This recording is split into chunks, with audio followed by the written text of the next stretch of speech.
channel Sejarah TV.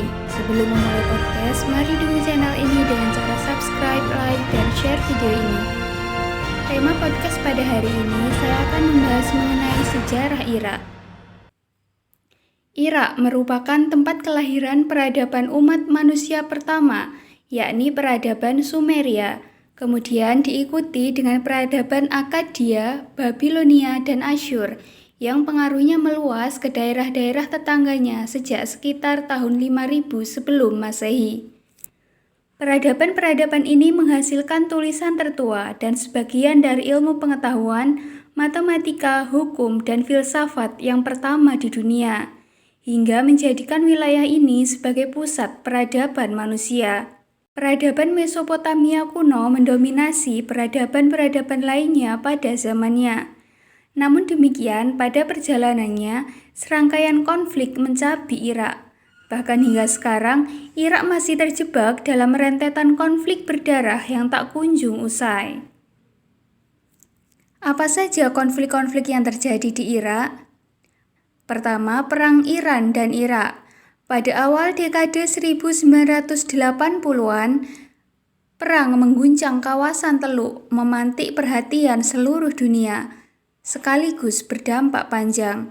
Baku tembak dimulai pada 22 September 1980 saat Presiden Irak Saddam Hussein memerintahkan invasi militer ke Khuzestan, provinsi penghasil minyak di Iran.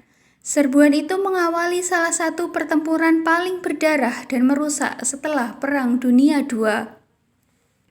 Korban tewas akibat adu kekuatan militer dua negara ini diperkirakan mencapai 1,5 juta orang. Jutaan penduduk harus mengungsi, ribuan lainnya hidup dalam bui.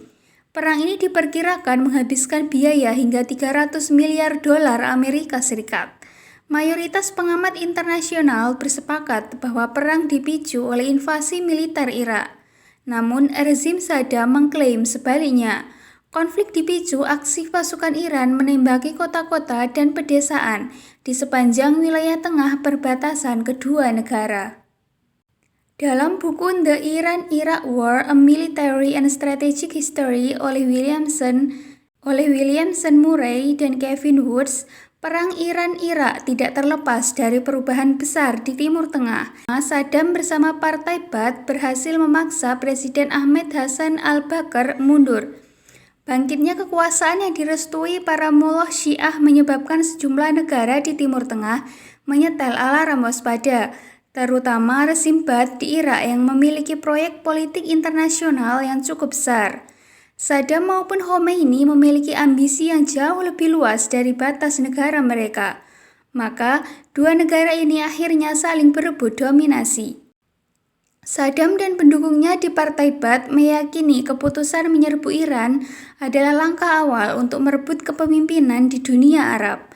Pada ujung berlainan, Khomeini dan seluruh anak-anak ideologisnya mengobarkan bara semangat untuk mengekspor revolusinya ke seluruh dunia, yang dimulai dari negara-negara Islam di Timur Tengah. Namun kenyataannya tidak ada yang benar-benar menang dalam perang ini.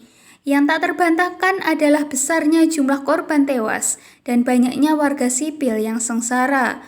Meskipun seruan gencatan senjata Dewan Keamanan PBB dan negosiasi yang dibesut oleh Sekjen PBB akhirnya disepakati oleh kedua negara pada pertengahan 1988, tapi ketegangan tidak pernah benar-benar padam. Selanjutnya, Perang Irak-Amerika. Pada 20 Maret 2003, Amerika Serikat memimpin invasi ke Irak setelah presiden saat itu menuduh Saddam Hussein memegang senjata pemusnah massal. Pada 9 April 2003, pasukan Amerika Serikat merebut Baghdad. Patung Saddam Hussein digulingkan oleh tank Amerika Serikat dengan bantuan kerumunan orang Irak yang bergembira. Bush mengumumkan akhir dari operasi tempur besar pada 1 Mei 2003. Pada 2 Oktober 2003, Amerika Serikat mengakui tidak ada senjata pemusnah massal yang ditemukan. Pada 13 Desember 2003, Saddam Hussein ditangkap di dekat kampung halamannya di Tikrit setelah 9 bulan dalam pelarian. Dia digantung 3 tahun kemudian. Bagaimana kondisi Irak sekarang? Kini Irak masih menghadapi konflik berdarah melawan ISIS. ISIS yang juga dikenal dengan nama negara Islam Irak Suriah adalah kelompok militan ekstremis dan menganut doktrin jihadisme Salafi. Bahkan baru-baru ini, pada tanggal 20 Agustus 2022, 6 polisi Irak tewas dalam serangan yang dilakukan para anggota ISIS ke pos mereka di daerah terpencil di utara Baghdad, ibu kota Irak. Pasukan ISIS menyerang di dekat desa Al-Jilam di sebuah wilayah sekitar 140 km di utara Baghdad, di mana para militan ISIS masih tetap aktif.